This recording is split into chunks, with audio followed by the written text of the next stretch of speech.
గుంటూరులోనూ బాలకృష్ణ అభిమానుల్లో సందడి నెలకొంది. తెల్లవారుజాము నుంచి అభిమానులు థియేటర్ల వద్దకు చేరుకొని కోలాహలం సృష్టించారు. చిత్రం 100వ చిత్రంగా వచ్చినటువంటి గౌతమిపుత్ర శాతకర్ణిని అభిమానులందరూ కూడా థియేటర్ వద్ద కోలాహలం కనిపిస్తుంది. ఇవాళ శాతకర్ణి విడుదల కావడంతో తెల్లవారుజామునే అభిమానులందరూ కూడా శాతకర్ణి చిత్రాన్ని చూడటం జరిగింది. ప్రస్తుతం వారి స్పందన తెలుస్తుంది. ఏమంటే సినిమా ఎలా ఉంది?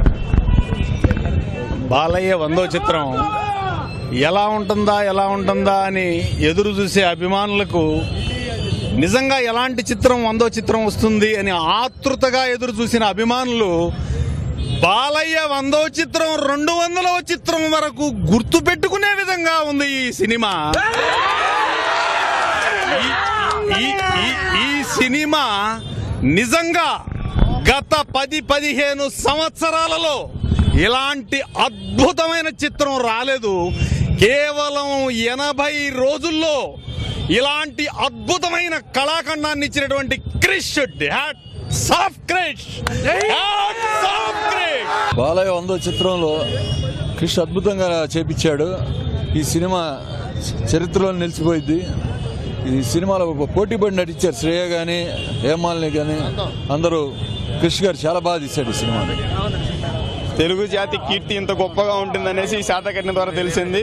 దీనికి చాలా గర్వపడుతున్నాం. బాలయ్య గారు ఎక్కడ డైలాగులు వదిలేదండి. డైలాగులు మాత్రము చరిత్రలో నిలిచిపోయే ఈ డైలాగులు. ఈ సినిమా 200 సినిమా అంతవరకు ఆడుతుంది. జై బాలయ్య. ఇంతవరకు బాలయ్య అభిమాని మాత్రమే తొడగొట్టేవాడు. ఇక్కడ నుంచి తెలుగుడు ప్రతి ఒక్కరు తొడగొట్టుకుని తిరగాల అంతే. తెలుగుడు చరిత్ర. గుంటూరులో తెల్లవారుజామునే బెనిఫిట్ షో మొదలైంది. సినిమా చూసిన బాలయ్య అభిమానుల ఆనందానికి అయితే అంతు లేకుండా ఉంది. దాదాపుగా ప్రతి ఒక్కరూ కూడా సినిమా అద్భుతంగా ఉందనే మాట చెప్తూ ఉన్నారు.